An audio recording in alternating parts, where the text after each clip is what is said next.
भांति भांति भोग मिले, अंगहु अरोग मिले, सुख के संयोग मिले जीवन की बाटी में। धन अरु धाम मिले, स्वयं अरु नाम मिले, राम नाम मिले तो सब काम मिले माटी में। न सुखम देवराजस्य न सुखम चक्रवर्तिना, यत् सुखम वीतरागस्य मुनिर एकांत वासिना। भगवान शंकर उस सहज सुख का अनुभव कर रहे, समाधिस्थ है, अंतर्मुखी है।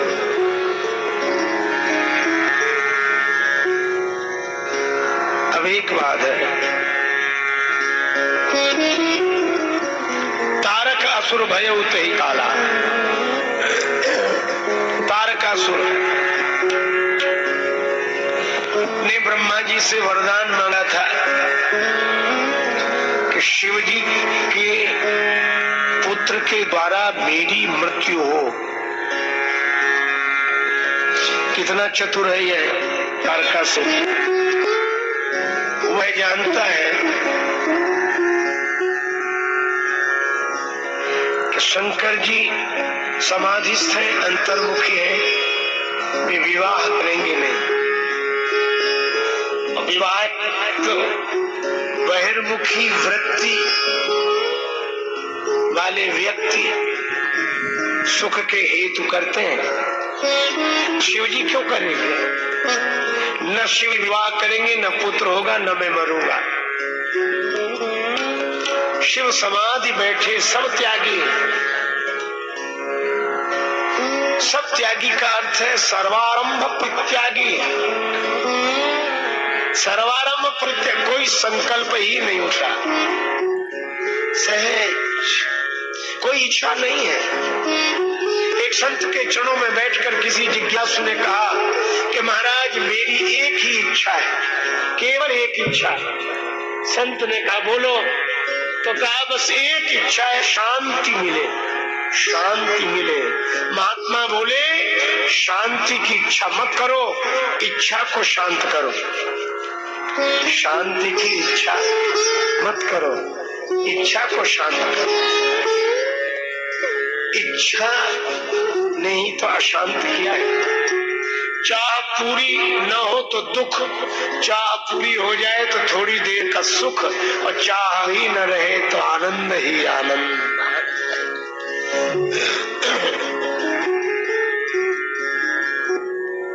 संसारी चाह की पूर्ति का प्रयास करता है, साधक चाह की निवृत्ति के पथ पर आगे बढ़ता है।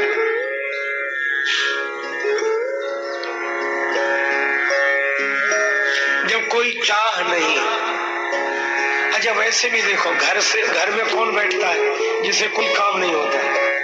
उससे पूछो घर में क्यों बैठे, बोले कोई काम नहीं है इसलिए घर में बैठे। तो जब कोई काम नहीं होता है तब व्यक्ति घर में बैठता है। इसी तरह मन में जब कोई कामना नहीं होती है तो मन भी घर में बैठता है, अपने आनंद स्वरूप में बैठता है और उस सहज सुख का अनुभव करता है।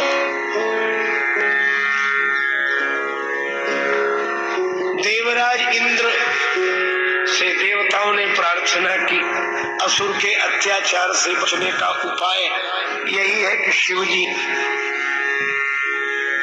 बहिर्मुखी हो, विवाह करे, पुत्र हो, तब तारकासुर मिटे। पर शिव जी की समाधि भंग करे कौन?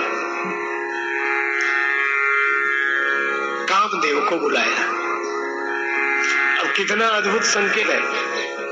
श्री राम के कारण समाधि लगती है और काम के कारण समाधि भंग होती है। वृत्ति को भीतर ले जाना श्री राम का काम है और अंतर्मुखी वृत्ति को बाहर खींचकर लाना काम का काम है। राम जी से विश्राम मिलता है, अखिल लोकदायक विश्राम। राम जी का नाम ऐसा है, राम जी ऐसे हैं जो अखिल लोक को विश्राम देने वाले हैं। और काम पाकारी जित काम विश्राम हारी, काम विश्राम हरण करने वाला है।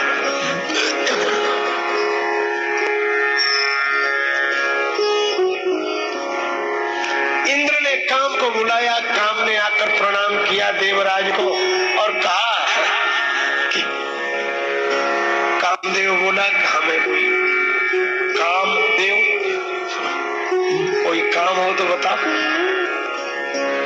देवराज इंद्र ने कहा कि तुम्हारा तो एक ही काम है।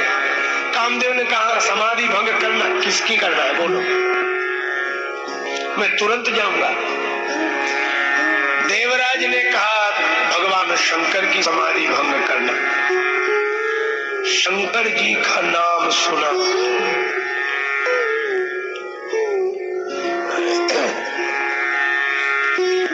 काम तो घबरा गया, मैं नहीं जाऊंगा। इंद्र का मित्र कैसी बात कर रहे हो, मैं तो तुम्हें जाते हुए देखना चाहता हूं। काम ने कहा कि ठीक है, जाते हुए तो देख लोगे पर लौट कर आते हुए नहीं देख पाओगे। गए तो गए, शिव विरोध ध्रुव मरण हमारा।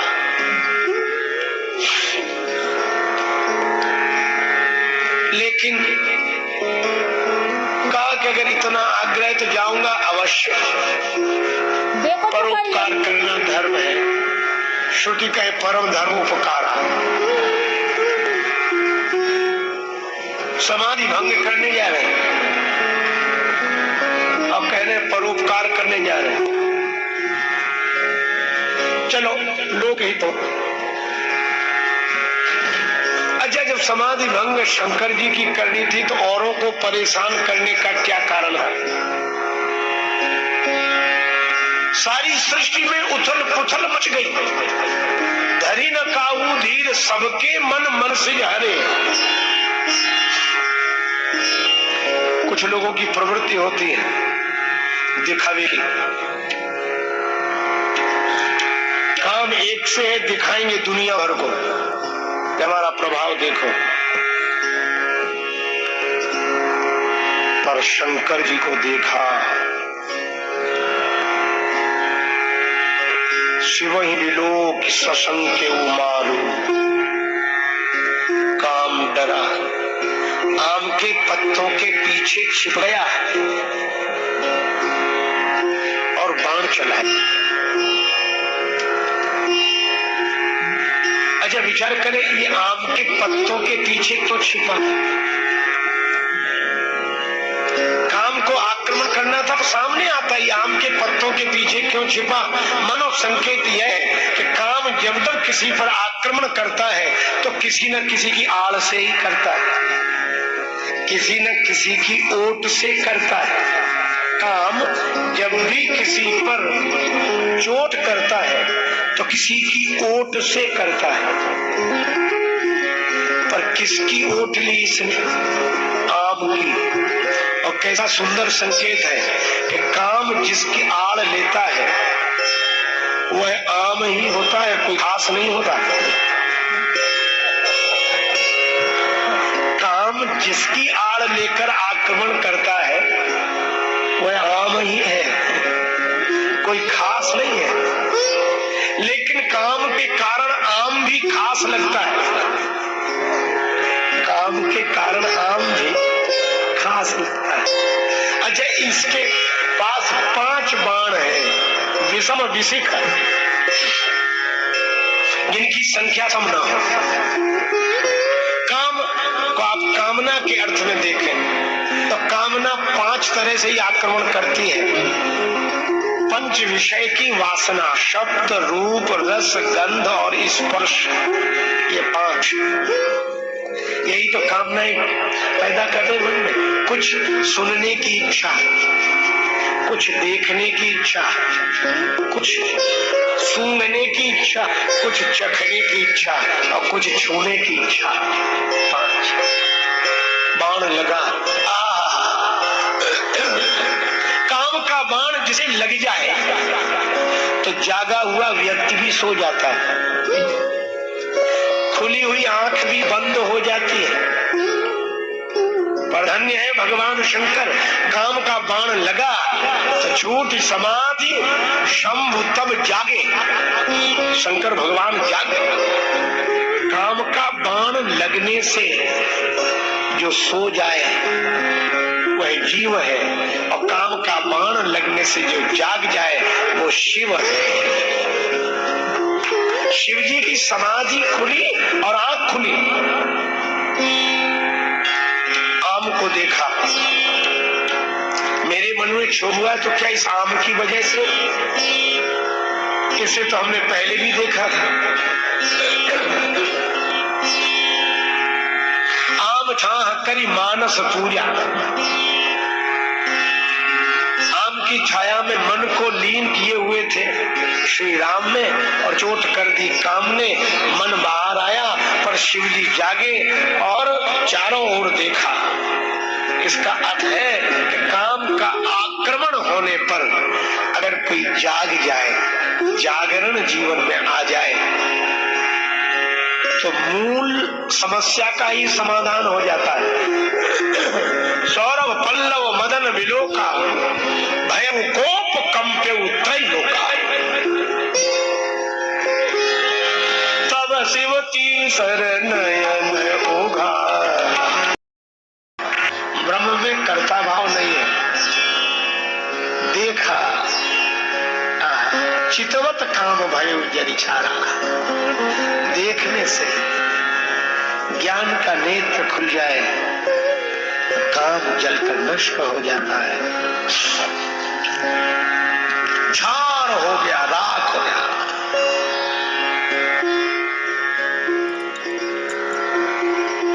त्रैलोक में हाहाकार मच गया।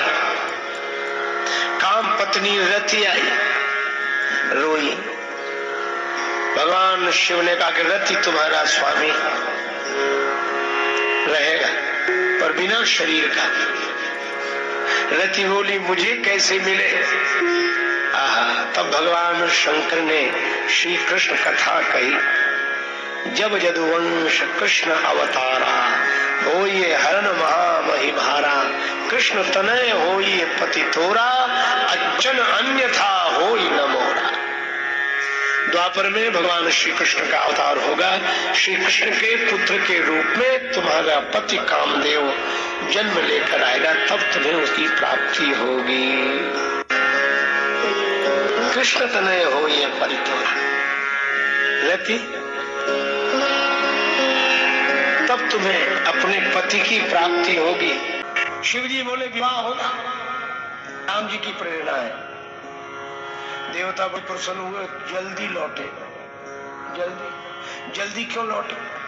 इन्हें डर है कि इन्होंने विवाह के लिए कह दिया पर इनके पास तो कुछ है नहीं, कहीं हमसे ही सहायता ना मांगने लगे कि इतना ये करो, तो इस झंझट में पड़े कौन?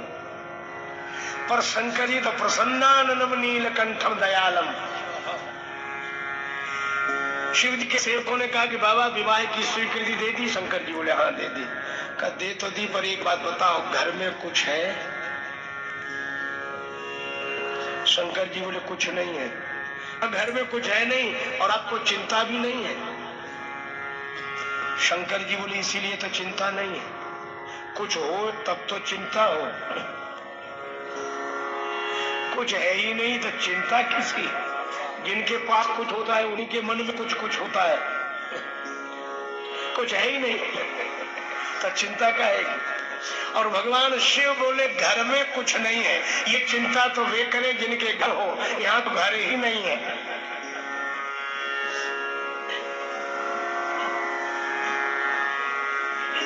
बाबा जिसके यहाँ विवाह होता है उसके 4 रिश्तेदार इकट्ठे होते हैं, भाई भाभी, मामा मामी, चाचा चाची। आपके यहाँ कोई आया नहीं? शंकर जी बोले कोई है ही नहीं जो आवे, तो आपका किसी से रिश्ता नहीं?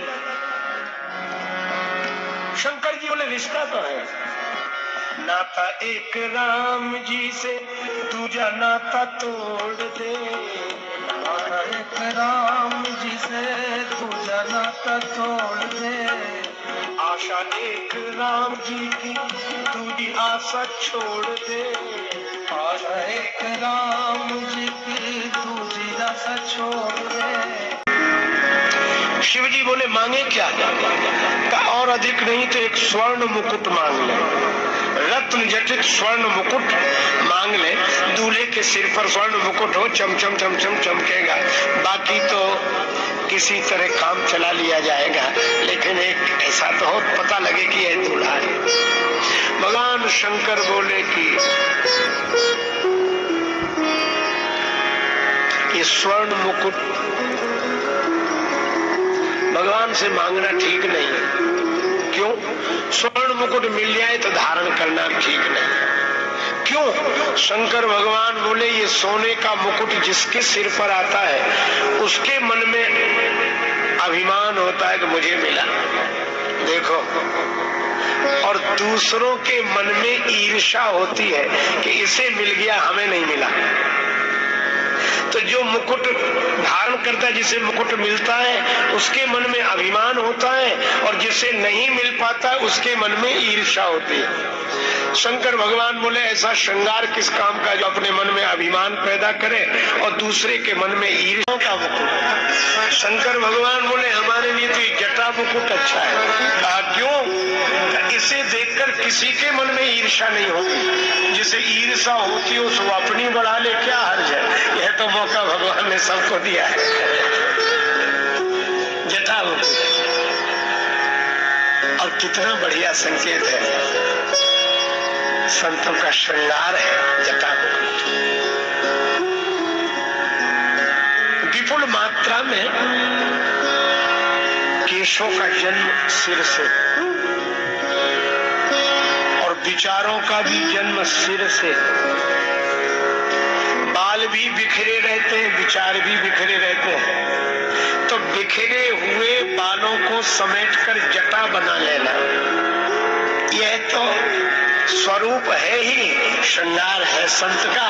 लेकिन दूसरा अर्थ यह भी है कि अपने बिखरे हुए विचारों को समेटकर बस एक जटा बना ले। सबके ममता ताग बटोरी, मम पद मन ही बांध बटोरी। अपने बिखरे हुए विचारों को समेटकर भगवान के चरणों में अर्पित कर देना, उनका हो जाना, यही जटा मुकुट है, जटा मुकुट। शिव जी बोले हम वो मोर नहीं रखेंगे जो प्रायः सभी दूल्हे रखते हैं। क्यों? कहा इसलिए नहीं रखेंगे कि जब भी किसी का विवाह होता है और दूल्हे के सिर पर मोर रखी जाती है तो जिन बेचारों के विवाह नहीं हुए रहते वो सोचते हैं हे भगवान कब वह शुभ घड़ी आवे कि हमारे सिर पर भी मोर रखा जाए। तो एक तो जगत से जुड़ ही रहा है और दूसरे को प्रेरणा दे रहा है। जगत से जुड़ने की प्रवृत्ति मन में उत्पन्न कर रहा है। शंकर जी बोले हम ऐसा मोर रखेंगे कि हमारे मोर को कोई देख ले तो जागृत की कौन कहे, स्वप्न में भी विवाह को तैयार ना हो। कौन सा मोर? आही मोर, सांप का मोर। अगर विवाह में यह आवश्यक शर्त रख दी जाए कि विवाह तो उसी दूल्हे का होगा जो सिर पे सांप को बिठा के लाएगा। आप कल्पना करो कितने विवाह कैंसिल होंगे, पर इसका भी अर्थ है। भगवान शिव से किसी ने कहा कि आप विवाह करने जा रहे हैं कि सांप को सिर पे क्यों बिठाए? शिव जी बोले विवाह माने व्यक्तिगत रूप से संसार से संबंध जोड़ना। कि सांप को सिर पर क्यों? शिव जी बोले इसलिए कि यह सर्प काल का स्वरूप है। काल व्याल कर भक्षक जो, सर्प माने काल, और ये सर्प को सिर पे क्यों बिठाया? का इसलिए संदेश मिलता है कि संसार से संबंध जोड़ने तो चलो, पर यह याद रखो कि काल सिर पर सवार है। काल काल सिर पर सवार है, यह जानकर जो संसार से संबंध जोड़ते हैं वे संसार में बसते तो हैं पर संसार में फंसते नहीं हैं। काल गहे कर केश, क्या जाने कित मारी है, क्या घर क्या परदेश। दो बातन को भूल मत यदि चाहे कल्याण, नारायण एक मौत को दूजे श्री भगवान। अच्छा ठीक है बाबा, जटा मुकुट हो गया, सर्प का मौर हो गया, अब कुंडल कंकण और ये आभूषण। शंकर जी बोले सब साफ। कुंडल कंकण पहिरे व्याला, कुंडल कंकण पहिरे व्याला। सांप, कंकन भी सांप, हार भी सांप, यह सब आभूषण है। यह सांप क्यों? इसलिए कि आपने एक बात सोची कि सर्प तो बहुतों ने देखा होगा पर सांप के पांव किसी ने नहीं देखे, होते ही नहीं है। इसीलिए कहावत है कि सांप के पांव सांप को ही दिखते हैं। अच्छा उसके पांव नहीं है फिर भी चला जाता है कि नहीं? कितनी तेजी से सरक जाता है। पांव नहीं है फिर भी चला जाता है।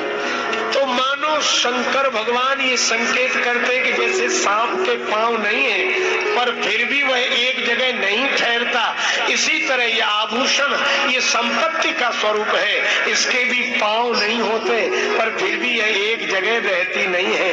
यह संपत्ति कब कहाँ चली जाए कोई ठिकाना नहीं। इसलिए आभूषणों को धारण तो करें लेकिन यह ध्यान रखें कि अगर आज है कल नहीं है तो उस समय के लिए मन को अभी से तैयार करके रखें कि हम तो पहले ही जानते थे, इसका कोई ठिकाना नहीं। कुंडल कंकन पहिरे व्याला। अच्छा तो दूल्हे का उबटन तो होना चाहिए। उबटन कैसे? शंकर भगवान बोले चिता भस्म का लेपन करो। महाराज मुर्दे की राख, हाँ विवाह के समय। और आपको ये चिता भस्म से इतना प्रेम क्यों है? शंकर भगवान बोले कुछ मत पूछो। एक बार की घटना है। क्या? किसी व्यक्ति की मृत्यु हो गई, लोग उसे मरघट ले जा रहे थे। परंपरा अनुसार पीछे चलने वाले राम नाम सत्य का उच्चारण कर रहे थे। शंकर भगवान ने देखा तो उन्हें लगा कि ये तो हमारे दल के लोग, हमारी पार्टी के आदमी, यह भी राम नाम सत्य कह रहे हैं और हम भी कहते हैं सत हरि भजन जगत सब सपना, तो अपने लोगों से मिलकर रहना चाहिए। शंकर भगवान अदृश्य रूप से इन लोगों के साथ सम्मिलित हो गए, अपने दल के लोग। पर लोगों की तो आदत होती है, जाते समय कहते हैं, आते समय तो कोई नहीं कहता, बल्कि वहां मरघट में ही कहना बंद कर देते हैं राम नाम सत्य। मुर्दा जलता है, उसकी काया जलती है और लोगों में तरह तरह की चर्चा चलती है। वही जैसे एक आदमी दूसरे से कहेगा, प्राय ऐसा होता है, पास होगा पास धीरे से कहेगा तुम्हें कब पता लगा इसके मरने का? वो दूसरा कहेगा क्या बताएं, हमको बहुत जरूरी काम से जाना था, इसको भी आज ही मरना था। अब व्यवहार है, आना जाना पड़ता है, ना आओ तो भी बुरा लगता है। दूसरा बोला तुम्हें जरूरी काम, हमें तो दुकान पर जाना था, आज दुकान बंद है, ग्राहक वहां खड़े, हम यहाँ अटके पड़े। एक बोला हमारा मकान बन रहा है, कारीगर आ गए होंगे और हम यहाँ फंसे हुए हैं।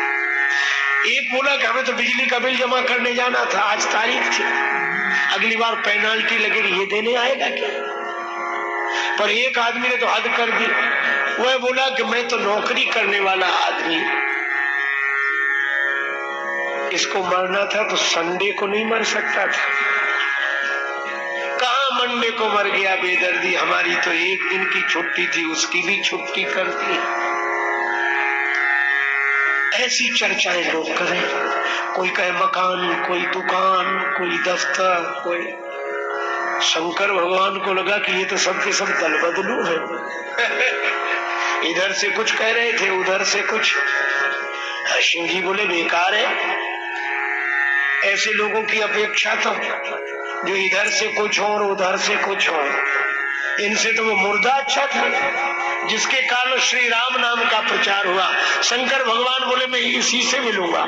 तो इन लोगों को छोड़कर शंकर भगवान जब तक गए तब तक मुर्दा जलकर भस्म हो गया था।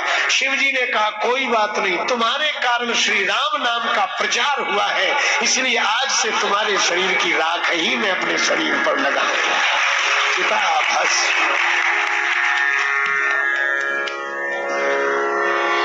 आज भी चिता भस्म का लेपन हुआ, तन विभूति।